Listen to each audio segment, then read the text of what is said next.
What's up, my bearded bros? Bearded Maniac here with another NBA free agency video like I've been bringing you every once in a while during the period of free agency in the NBA this year, because admittedly, the NBA is one of the most interesting free agency periods in all of sports, right? I would say right next to football, but with football it's a little bit more predictable, I'd say. First off, to update everybody, we have restricted free agent forward Alan Williams has agreed to a 3-year, $17 million deal with Phoenix. He was a restricted free agent.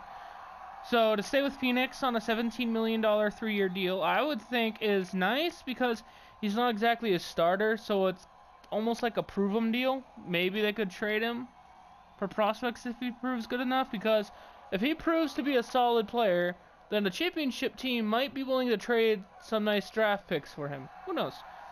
Then you have the Celtics plan to sign free agent center Aaron Barnes to a 1-year, $4.3 million basically prove him deal. He's 6'10". He doesn't average really much. He plays about 16 minutes a game, averages about 5 points, about 4.5 rebounds. He played for the Pistons last year, which is kind of funny because I'll get over why it's funny in a minute. He provides solid depth behind Al Horford. Maybe we play a bigger set with him at center and Al Horford at power forward or something like that. Who knows? The Pacers and Raptors are trading Corey Joseph and CJ Miles. Well, sign and trade, actually. Miles is signing a deal worth $25 million over 3 years with Toronto. And he has a player option for the 3rd year, so it's probably just going to be a 2. Now, they have to wait until the DeMarre Carroll deal with Brooklyn goes through, and that has to wait for something else. Because Toronto Raptors did trade DeMarre Carroll to the Brooklyn Nets for center Justin Hamilton. The Nets will also receive a 2018 first and 2018 second round pick. This is more of a salary dump than anything for Toronto, so they can make more moves. It's sad because DeMarre Carroll, I always feel like he's a solid player. But being stuck in Toronto, which he was usually the 3rd or 4th option, it's kind of hard because you have DeMar DeRozan, Kyle Lowry, Serge Ibaka. So he's like the 4th wheel, and I feel like he's too good to be 4th. I think he's a 3rd wheel. Then you have Jamal Crawford leaving the Clippers, which is sad. He's going to the Minnesota Timberwolves, making them even more freaking dangerous. Now, he has to clear waivers first. He's almost 40. I didn't realize that. He signed a 2-year, $8.9 million deal with a player option for the 2nd, so it might be a 1-year deal. Crawford did get a buyout agreement with Atlanta Hawks after he was traded from the Clippers. So he went from the Clippers to Hawks to Timberwolves in a matter of a week or so. He wanted to play for the Cavs, but the Cavs weren't really that interested. What this does is, not only does it give Timberwolves a great shooting guard, I think, in Jimmy Butler, who is a shooting guard small forward, but it gives them a solid bench player who's a solid 6th man of the year option. Probably not anymore, but still, there's that veteran presence to help with the young guys again. Minnesota's definitely might be contending for a top 4 seed. I know that sounds crazy because of San Antonio, Golden State, Oklahoma City, Houston, but Minnesota has a chance. Then, the biggest news of all, James Harden signed a $228 million contract.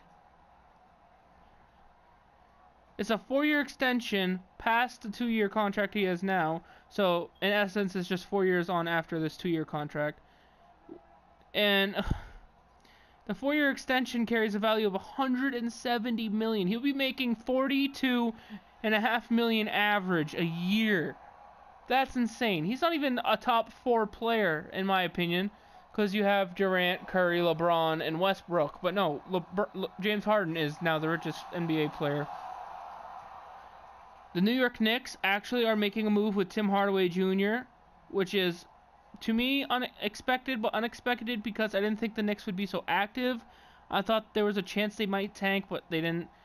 And Zaza Pachulia is taking a lot less money than he deserves to stay with the Warriors. He's only getting $3.5 million on a 1-year deal. He honestly could probably get $10 million signing anywhere else if he wanted to. where he is the starter, but who knows? He probably just wants another championship. And Jeff Green is going to the Cavs, which is an amazingly underrated deal for me, honestly.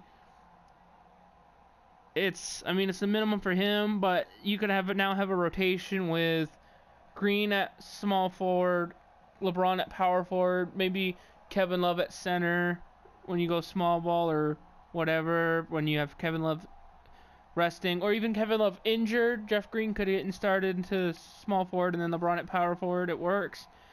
Shelvin Mack is on a $12 million deal going to the Orlando Magic on a 2-year deal. He provides solid guard depth there, which is nice. Raymond Felton is going to the Oklahoma City Thunder at the veterans minimum. Pretty solid backup there. Bogdanovich is going to the Pacers, so that's solid help. Doesn't replace Paul George, but it's a good effort. Tyreke Evans is going to the Memphis Grizzlies. So he replaces Zach Randolph. He doesn't replace Zach Randolph, but he's filling his roster spot. Caldwell Pope is a free agent, so we'll see how that goes.